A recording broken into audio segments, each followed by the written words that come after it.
A body drops through darkness, 13 meters down a vertical stone shaft, into a chamber no living person can climb back out of. Above the left eye, 2 wounds scar the skull. Not one impact, 2. Struck by the same object from 2 different angles, with no healing. Whoever caused that damage struck in the final moments of a life. Someone else carried the body to the mouth of a hole that leads nowhere and let it fall. 430,000 years later, forensic scientists would find that skull and ask one question: who did this and why here? The chamber is real. It sits deep inside the Sierra de Atapuerca, a range of low limestone hills in northern Spain, riddled with caves carved out by water over hundreds of thousands of years. During the Middle Pleistocene, this was a landscape of shifting woodland and open grassland, watered by rivers that carved sinkholes and tunnels into the soft rock beneath the surface. Somewhere in that buried network, one shaft dropped straight down into a chamber with no other way in and no way out. Cavers call it the Cima de los Huesos, the pit of bones. Nothing about the shaft is forgiving. 13 meters of vertical stone separate the chamber from the passages above it. There is no ledge to catch a fall, no gradual slope, no second route to daylight. Anything that goes down stays down. That single geological fact turns the pit into something more than a cave. It turns it into a trap with only one door, and that door only opens downward. In 1976, a geologist named Trinidad Torres was searching the cave system for cave bear fossils when he found something that did not belong among the bare bones: a human jaw. It would take years before researchers understood what they were looking at. Systematic excavation began in 1984, and it has continued for decades since because the chamber kept producing more. Not scattered fragments from one unlucky individual, but bones from bodies, plural, in numbers that no known predator, flood, or accident could easily explain. By the time researchers had sifted through the clay at the bottom of the shaft, they had recovered close to 7,000 bone fragments belonging to a minimum of 28 individuals. 17 skulls, limb bones, vertebrae, teeth, an almost complete skeletal record of a population that should not exist in this kind of concentration, in this kind of place, at this kind of depth. Nothing about ordinary fossil accumulation looks like this. Bodies do not usually gather in matching numbers at the bottom of an inaccessible vertical shaft. Every explanation for how they got there carries its own problem. And one skull, pulled out of the clay in fragments and pieced back together over years of careful work, would eventually force researchers to abandon the easy answers entirely. It carried a story written directly into the bone, a story about the last violent moments of one person's life, hundreds of thousands of years before anyone thought a story like that was even possible to read. Picture the world above that shaft, 430,000 years ago. Oak and pine forest cover the hillsides of Atapuerca, broken by open clearings where deer and horses graze. Rivers cut through limestone that has been dissolving for millions of years, hollowing out galleries, tunnels, and chambers beneath the surface. The people who moved across this landscape were archaic humans, built heavier and more muscular through the limbs than a person alive today, with a brow ridge that shelved forward over deep-set eyes and a face built to withstand the mechanical stress of a hard, unprocessed diet. Researchers have long classified them as Homo heidelbergensis, a species positioned somewhere between older African ancestors and the Neanderthals who would follow in Europe. They moved through the same terrain generation after generation, using the caves for shelter, and, it now seems, for something else entirely. None of them could climb back out of the Cima de los Huesos. That is not a detail. It is the central fact of the entire site. A 13-meter vertical drop through solid rock does not forgive a wrong step, and it offers no route back to the surface passages above. Whatever happened to a body that entered that shaft, it stayed there, sealed inside a chamber that acted less like a cave and more like a container. Excavating that chamber has taken decades, and it has never been simple. Researchers descend through the same narrow, twisting cave system the ancient bodies somehow reached, working in cramped, humid conditions far below ground, removing sediment by hand, centimeter by centimeter, from clay that has held these remains since the Middle Pleistocene. Since systematic work began in 1984, the chamber has yielded almost 7,000 bone fragments. 17 skulls are among them, some crushed by the sheer weight of the sediment stacked above them for hundreds of thousands of years, others remarkably intact.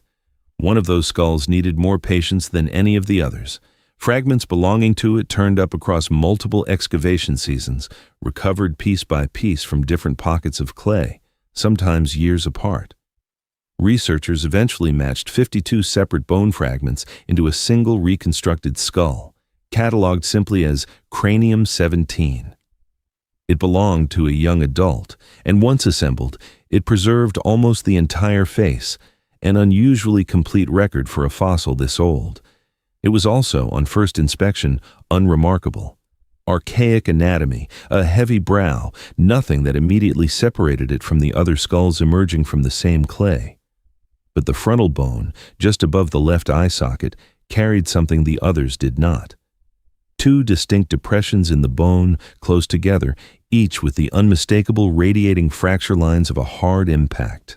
Not weathering, not the slow crushing of sediment, something else.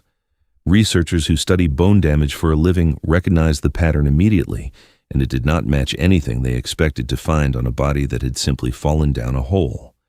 Bone does not break randomly. It breaks according to physics, and physics leaves a signature. This is the hidden mechanism behind every claim made about Cranium 17, and it is worth understanding before the evidence itself, because the evidence only means something once you know how to read it. Fresh bone, bone that still holds moisture and collagen at the moment of injury, fractures differently than bone that is dried out over months, years, or millennia. A blow delivered to a living or recently deceased skull produces clean, radiating fracture lines and a depressed zone at the point of impact, where the bone caves inward under force. Damage to bone that is already dried and fossilized behaves differently. It tends to crack along existing planes of weakness, producing irregular, jagged breaks that do not radiate outward from a single point the way a fresh impact does. Sediment compression, the slow crushing weight of clay and rock accumulating over hundreds of thousands of years, produces yet another pattern again, usually flattening or distorting a wide area rather than concentrating force into a small, defined point.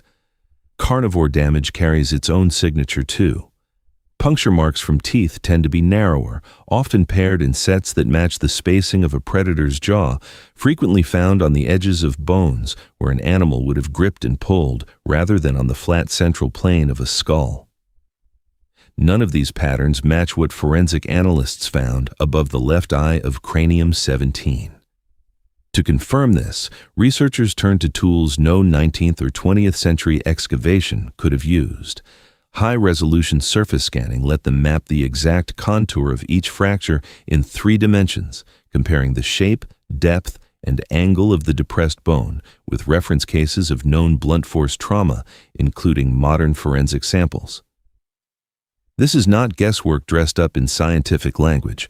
Contour analysis is standard practice in forensic pathology, used in criminal investigations to distinguish an accidental fall from a deliberate strike, because the geometry of an injury encodes information about the object that caused it and the angle at which it landed.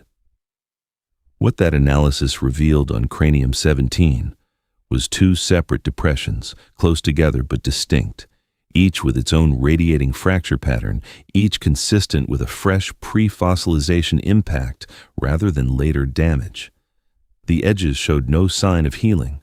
No new bone growth had begun to seal the wound before this individual died. Whatever struck this skull did so at, or very near, the moment of death.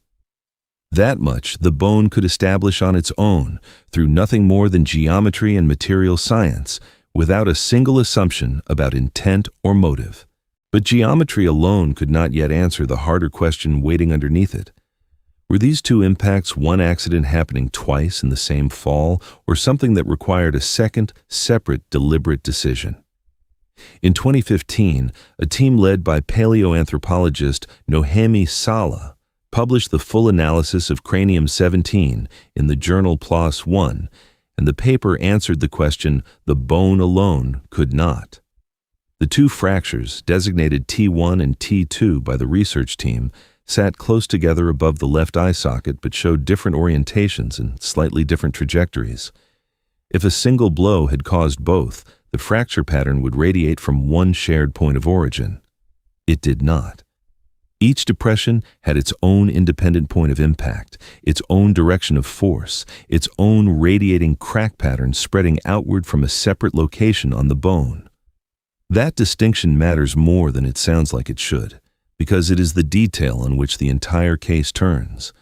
A skull striking a single object during a fall down the shaft, a jutting rock at the bottom of the pit, for example, produces one impact in one location from one angle, because the skull only lands once, and gravity only pulls in one direction at a time. Producing two separate, independently angled fractures during a single fall would require the head to strike the same object twice, from two different directions in the same fall. Saleh and her colleagues described that scenario as highly improbable, and the physics support the judgment. A tumbling body does not reliably strike the same target from two separate angles on the way down a shaft. That left the researchers with a conclusion they described carefully, using the calibrated language good science requires. Given the size, shape, and consistent tool mark characteristics shared by both wounds, the most likely explanation was that the same object struck this individual twice, in two separate acts. Either wound alone, they noted, was probably enough to be fatal on its own. The presence of a second blow, delivered after the first had already likely caused catastrophic injury, does not fit the profile of a single unlucky accident. It fits the profile of intent. There's a further detail the researchers highlighted, one drawn from broader forensic pathology rather than this case alone. Accidental head injuries, falls, collisions, and similar mishaps statistically cluster on the sides and back of the skull, where a body naturally rotates and lands during an uncontrolled fall. Deliberate interpersonal violence disproportionately targets the face and forehead, the area a person is looking toward when confronted. Both of cranium-17's wounds sit on the frontal bone, facing forward above the left eye. That location alone does not prove violence, and the researchers were careful never to claim that it did. Combined with two independent impacts from the same object, matching tool mark geometry and no evidence of healing, it builds toward a single, specific, forensically grounded interpretation. This person was struck deliberately more than once in the final moments of their life, hundreds of thousands of years before anyone assumed a killing like this could leave a trace this clear or survive this long inside solid rock. A forensic conclusion about one skull is only as strong as the alternatives it survives, and researchers studying Cima de los Huesos had spent years testing every competing explanation for why 28 individuals ended up at the bottom of an inaccessible shaft in the first place. 4 hypotheses dominated the debate, and each carried real evidence behind it before cranium-17 forced a reckoning. The first explanation was carnivore activity.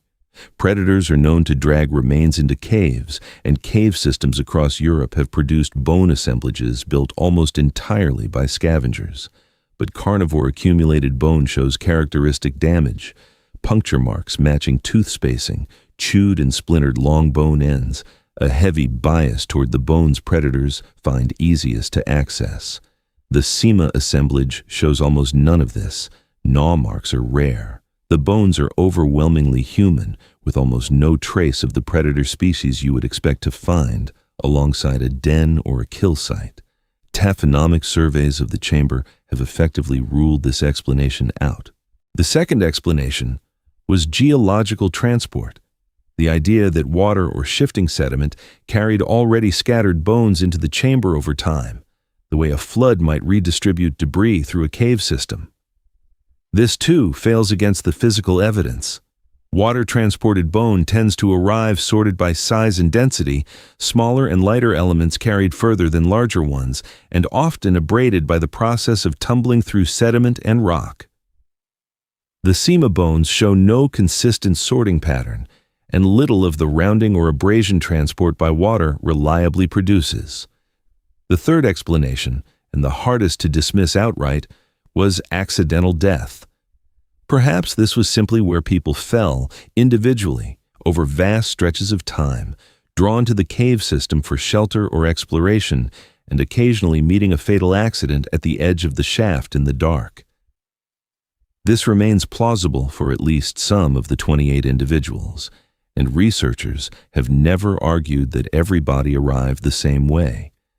It cannot easily account for cranium-17, whose injuries point to a single, focused, targeted act, rather than a blind stumble in unfamiliar terrain.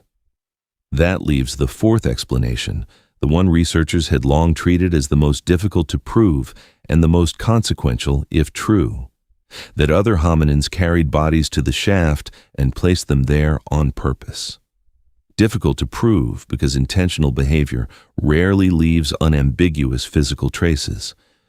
Consequential because it would mean this population was doing something with its dead that required planning, effort, and repeated behavior across many individuals and, very likely, many years. Cranium-17 does not resolve every case in the chamber, but a body with fatal, deliberately inflicted trauma cannot have arrived by accident, and once one confirmed homicide victim is sitting at the bottom of that shaft, the accidental fall explanation for the entire site becomes far less convincing than it once was. Follow the logic to its end, and it leads somewhere unexpected. If cranium-17 died from deliberate blows and the wounds show no sign of healing, then this individual was almost certainly dead or close to it before ever reaching the shaft. A corpse does not walk 13 meters down a vertical stone drop on its own. Someone had to carry it there, navigate the same cramped dark passages that make this site brutal to excavate even with modern lighting and equipment, and release it into the chamber below. That single inference changes the entire meaning of the site, and it does so on the strength of physical evidence rather than assumption. This was not simply a place where accidents happened to accumulate. It was, for at least this individual, a destination someone chose. And once that possibility exists for one body, it becomes reasonable to ask whether it applies to others.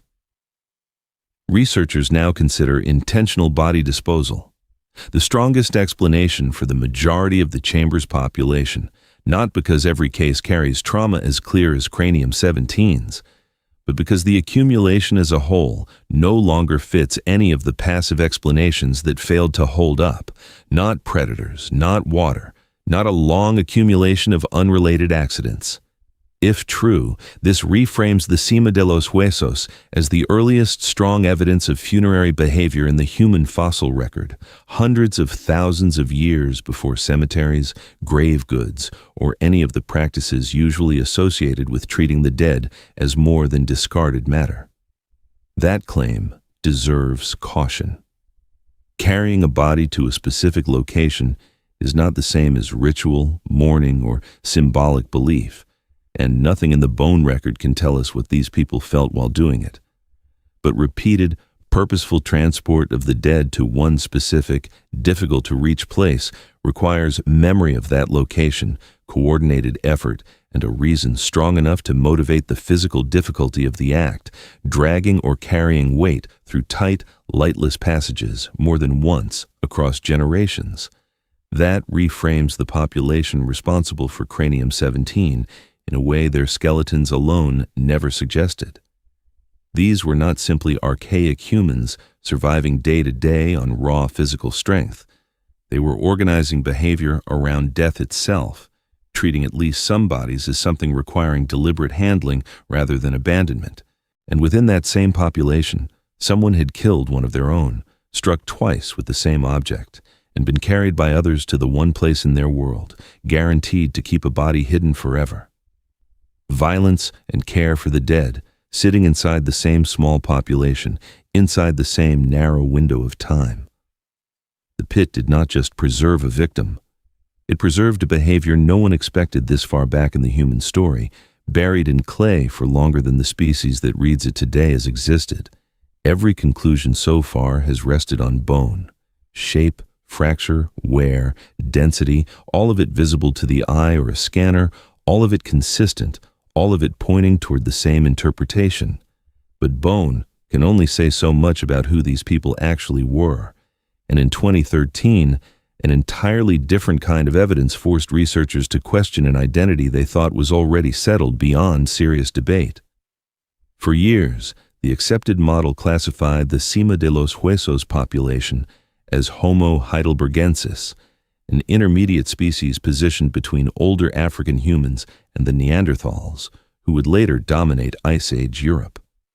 Their skulls carried early versions of Neanderthal traits: a developing brow ridge, a mid-face beginning to project forward, dental patterns that echoed later Neanderthal populations found across the continent. The morphology pointed in one direction, consistently, across 17 reconstructed skulls. That consistency made the population feel like settled science, a clear evolutionary stepping stone on the way to a well-documented later species. Then, a team led by Matthias Meyer at the Max Planck Institute for Evolutionary Anthropology extracted and sequenced mitochondrial DNA from a Cima de los Huesos femur, achieving something that should have been impossible: recovering genetic material from a specimen 430,000 years old, far older than DNA had ever reliably survived and been read before. The result did not confirm the Neanderthal model, it contradicted it. The mitochondrial sequence showed a closer relationship to Denisovans, a mysterious human population known almost entirely from a handful of fragmentary remains recovered thousands of kilometers away in a cave in Siberia. That result did not fit anything researchers had assumed about the geography of early human populations. Denisovans were not supposed to have any known connection to Iberia, a landscape thousands of kilometers from the only site where their remains had ever turned up. Nothing about the skeletal anatomy at Cima de los Huesos resembled the sparse Denisovan fossil record, and every visible trait on those 17 skulls pointed toward Neanderthals, not their more distant Siberian relatives.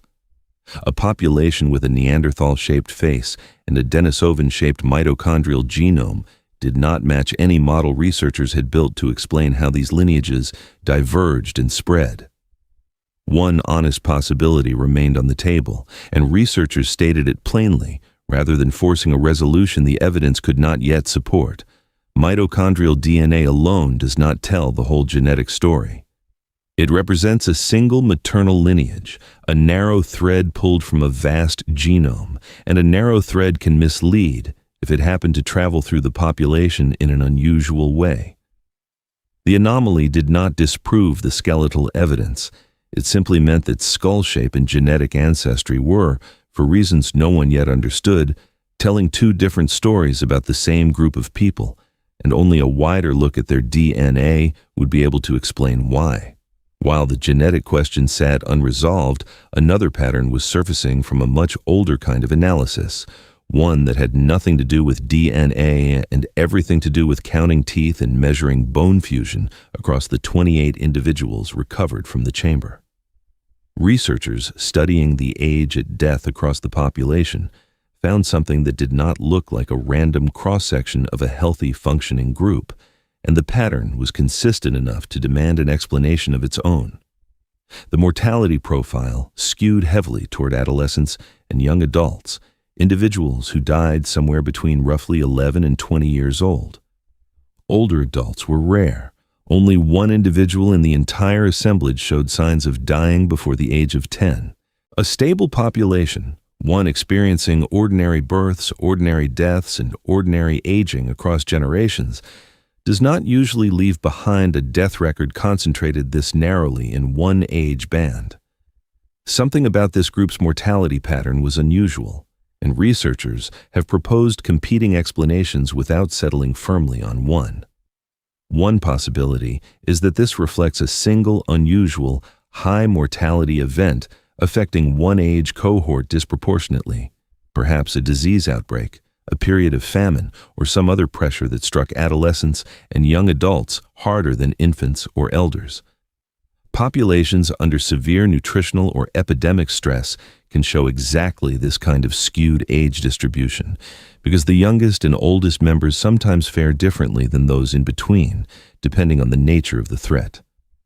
The second possibility looks entirely different, that the chamber was never a record of natural population mortality at all, but a selective record of which bodies were chosen for deliberate transport to the shaft. If placing a body in the Cima de los Huesos required real physical effort, carrying weight through the same dark, cramped passages researchers still struggle to excavate today, then perhaps young adults were simply the bodies most often selected for that effort, for reasons the bone record cannot recover. Under this model, the mortality curve says less about how this population died and more about who among the dead this population chose to carry.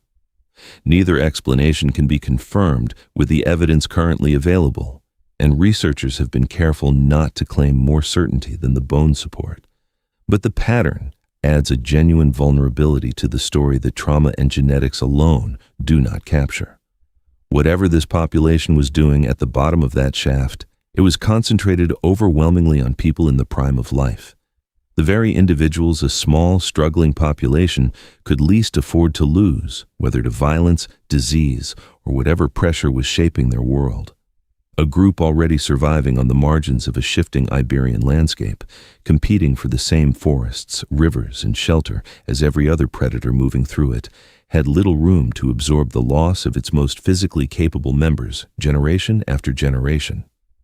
The genetic contradiction from 2013 did not stay unresolved for long, but the answer that finally arrived came with complications of its own, the kind that reshape more than a single population's family tree. In 2016, Meyer's team returned to the Cima de los Huesos remains, this time targeting nuclear DNA rather than the single maternal thread stored in mitochondria.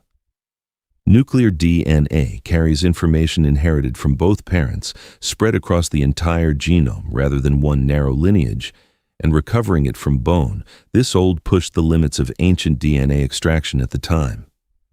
The results, published in Nature, resolved the contradiction, though not in the direction anyone expected. The nuclear genome showed that the Cima de los Huesos population was, in fact, more closely related to Neanderthals than to Denisovans, matching what the skeletal anatomy had suggested from the beginning. The 2013 mitochondrial result had not been wrong exactly. It had simply been telling a narrower, more misleading story, likely the result of an earlier population shift or a limited maternal lineage that did not represent the group's overall ancestry. The skeletons had been right. The single strand of maternal DNA had pointed down a side road, but the nuclear results carried a second implication that mattered even more to the wider story of human evolution. If a population this closely related to Neanderthals already existed 430,000 years ago, then the split between the Neanderthal and Denisovan lineages had to have happened earlier than most existing models proposed, pushing back the timeline for one of the deepest branching points in the human family tree. That revision depended on the site's age being accurate, and the dating history itself had not been simple. Early estimates using uranium series methods on the bones themselves, published in 2007, suggested an age as old as 600,000 years, a figure that struggled to fit comfortably with other evidence from the site. Later work turned to a layer of mineral deposit, a speleothem, that had formed directly on top of the hominin-bearing sediment. Because that layer could only have formed after the bones were already buried, its own uranium series age set a firm outer limit, refining the accepted date down to approximately 430,000 years. One more piece of evidence from the chamber has resisted easy explanation, and it belongs to this same layer of uncertainty.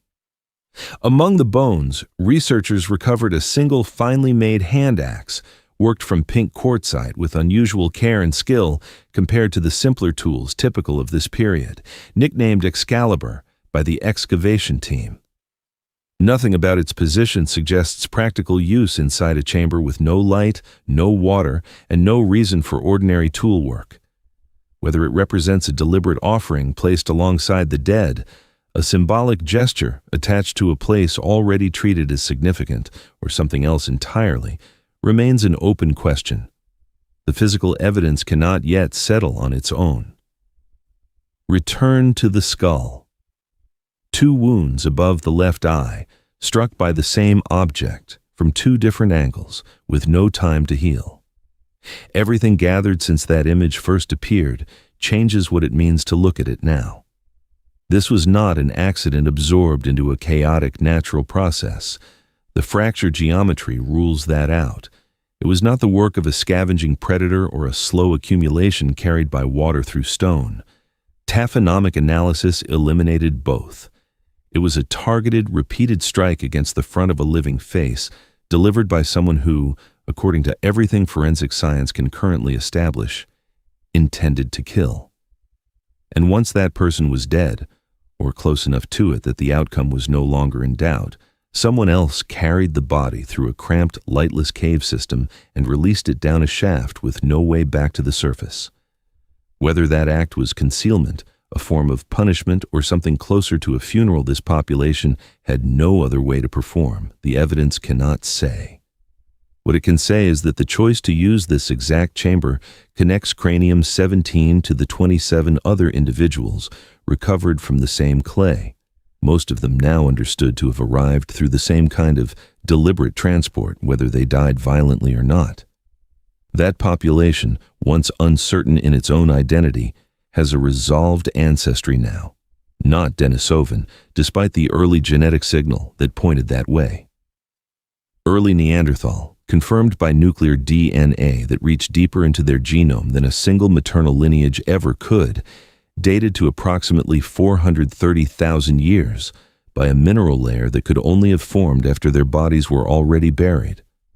That date places the split between Neanderthals and Denisovans further back in time than researchers had assumed, meaning this one contested skull, and the pit it came from, quietly rewrote part of the timeline for the entire human family tree. None of that resolves the deeper contradiction sitting at the center of the story. This was a population capable of both things at once, violence precise and deliberate enough to strike the same skull twice, and behavior organized enough to carry their dead through darkness to one specific, chosen place again and again across generations. Not 2 separate discoveries, one population doing both.